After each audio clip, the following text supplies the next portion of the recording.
Hello everyone, welcome back to our YouTube channel the best study. आज के इस video में हम आपकी हिस्ट्री की बुक का चैप्टर नंबर 1 क्या कब कहाँ और कैसे हिंदी मीडियम में पढ़ने वाले हैं। ठीक है, एसएसटी की बुक का। ठीक है, तो अभी हम ये थर्ड पार्ट देख रहे हैं। हमने सेकंड पार्ट जो है क्लियर कर लिया था और ये इस वीडियो का थर्ड पार्ट है। तो अब हम पढ़ने वाले हैं अतीत के बारे में कैसे जानें। तो अब स्टार्ट करते हैं अतीत के बारे में कैसे जानें।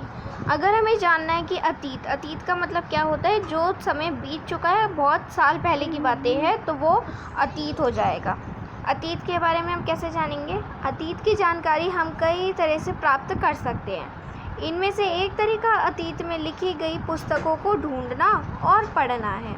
मतलब क्या, अगर हम कोई सी ऐसी पुस्तक है जिसमें अतीत के बारे में बताया गया है तो हम उसको पढ़ सकते हैं, उनको ढूंढ के पढ़ सकते हैं कि भाई उसमें क्या लिखा है, अतीत के बारे में क्या था, पहले का टाइम क्या था, अब का टाइम क्या है। ठीक है, ये पुस्तकें हाथ से लिखी होने के कारण पांडुलिपि कही जाती है।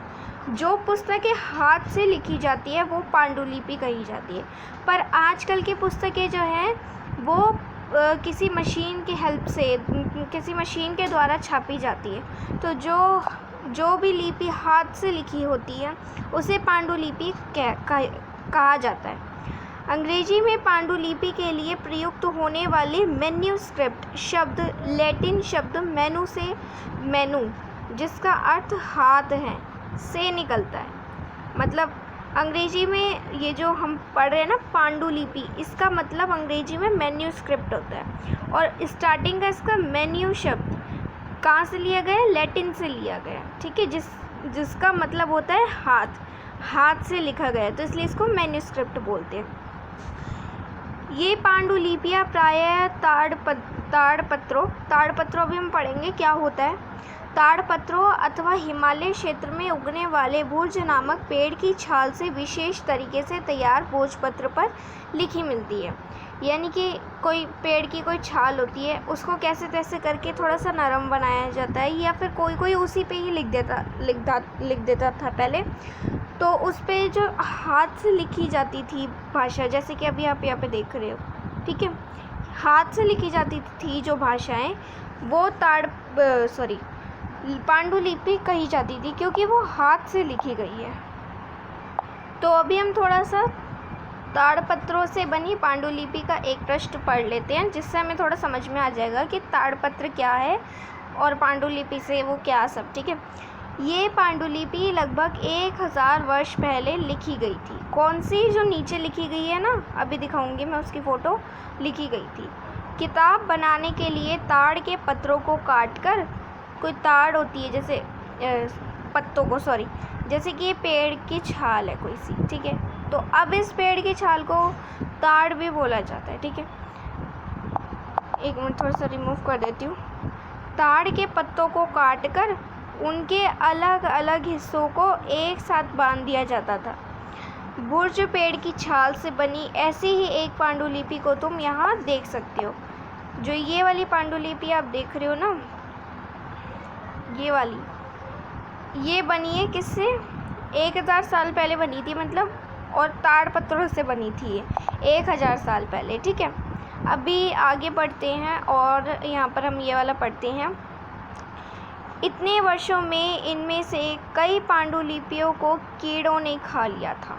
तो अब इतने सालों तक रखी थोड़ी ना रहेगी, तो कुछ तो हो सकता है गल जाए, तो कुछ को कीड़ों ने खा लिया था, कुछ नष्ट कर दी गई। फिर भी ऐसी कई पांडुलिपियाँ आज भी उपलब्ध हैं। प्रायः ये पांडुलिपियाँ मंदिरों और विहारों में प्राप्त होती हैं। ये जो ये पांडुलिपियाँ आप ऊपर देख रहे थे ना, ये जो है ये मंदिरों में और विहारों में आपको मिल सकती है आसानी से। इन पुस्तकों में धार्मिक मान्यताओं व व्यवहारों, राजाओं के जीवन, औषधियों तथा विज्ञान आदि सभी प्रकार के विषयों की चर्चा मिलती है। तो इन पांडुलिपियों में ज़्यादातर क्या मिलता है कि राजाओं के जीवन के बारे में बताया जाएगा, मान्यता व्यवहार बताए जाएंगे, औषधियों के बारे में बताया जाएगा, कुछ विज्ञान के बारे में बताया जाएगा। तो इस तरीके के इस पांडुलिपियों में लिखा जाता है। इनके अतिरिक्त हमारे यहाँ महाकाव्य, कविताएं तथा नाटक भी हैं। इनमें से कई संस्कृत में लिखे हुए मिलते हैं। जो ये ऐसे लिखे हुए हैं ना, ये इसमें से कुछ संस्कृत में भी लिखे हुए होते हैं, जबकि अन्य प्रकार और तमिल में है। जब अन्य और भी तरीके की भाषाओं में मिलते हैं और तमिल में भी है।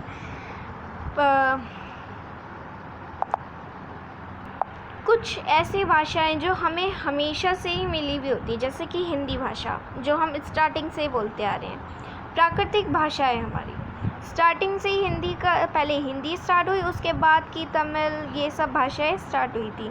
तो भाषा का प्रयोग आम लोग भी करते हैं, मतलब जो ये हम हिंदी सिंपल बोलते हैं ना, इसका आम लोग भी करते थे। हम अभिलेखों का भी अध्ययन कर सकते हैं। अभिलेख क्या होते हैं, अभी हम आगे पढ़ेंगे।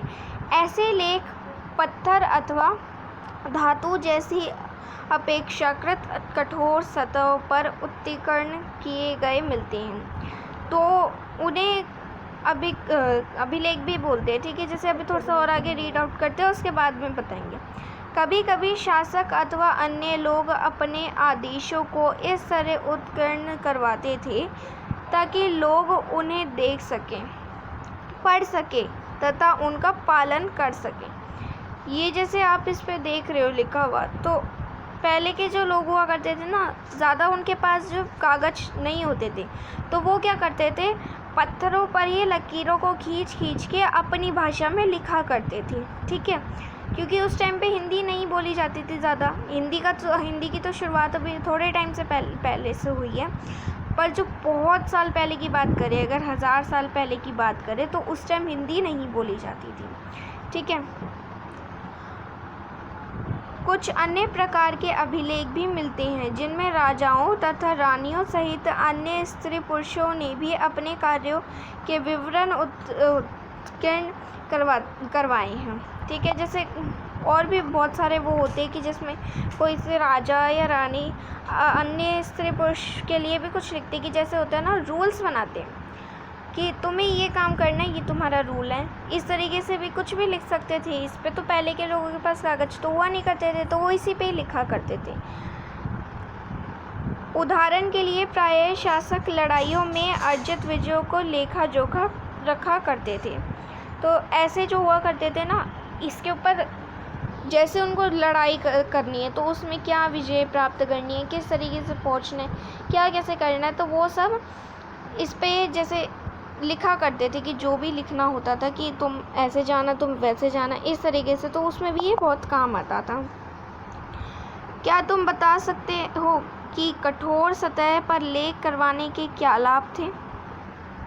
ऐसा करवाने में क्या क्या कठिनाइयाँ आती थी? सबसे पहली कठिनाई तो ये कि लिखने में बड़ी दिक्कत होती होगी, क्योंकि एक ही जगह से पत्थर को पहले घिसना ताकि से वो जो अक्षर हम बना रहे वो बन जाए, वो करना तो मुश्किल होता था। सबसे पहली तो यही दिक्कत थी। और इसके क्या लाभ थे?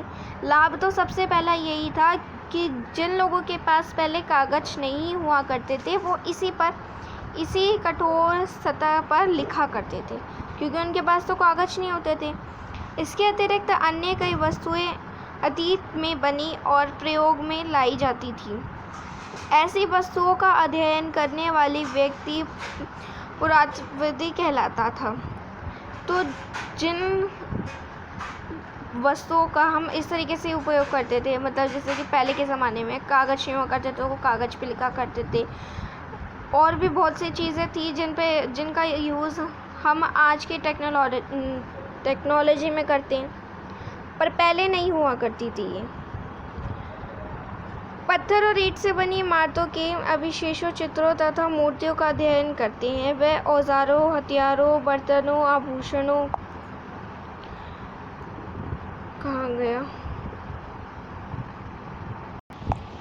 तथा सिक्कों की प्राप्ति के लिए छानबीन तथा खुदाई भी करते थे। ठीक है, जैसे कुछ होते ना, हम सिक्के ढूंढते हैं, तो पहले के ज़माने में क्या होता था, रेत मिट्टी ये सब बहुत होती थी। मतलब पहले के टाइम पे कोई घर वर कुछ नहीं था, तो कुछ ऐसे पत्थर हुआ करते थे जिनको दफना जैसे रेत मिट्टी बहुत हुआ करती थी पहले के टाइम पे, और अब के टाइम पे नहीं होती है इतनी, क्योंकि पहले के टाइम पे ज़्यादा घर तो हुआ नहीं करते थे। तो वो जो जगह बचती थी जहाँ पर घर नहीं बना करते थे, वहाँ की रेतों में कभी कभार सिक्के भी दब जाया करते थे। तो छानबीन तथा खुदाई करके वो सिक्कों की प्राप्ति करते थे, और सिक्कों के साथ साथ ही कुछ मूर्तियों, कुछ औजारें, कुछ हथियार, कुछ बर्तन, कुछ आभूषण, इस तरीके की चीज़ें भी उनको मिलती थी। तो बच्चों, ये था आपका इस वीडियो का थर्ड पार्ट, जिसमें आपने क्या, कब, कहाँ और कैसे आपकी हिस्ट्री का चैप्टर 1 रीड आउट किया। ये थर्ड पार्ट था। फोर्थ पार्ट में लेके आऊँगी, ठीक है। अगर वीडियो अच्छी लगी हो तो वीडियो को लाइक कर देना, चैनल को सब्सक्राइब कर देना, वीडियो को शेयर कर देना। तब तक के लिए मैं चलती हूँ। Take care and bye bye.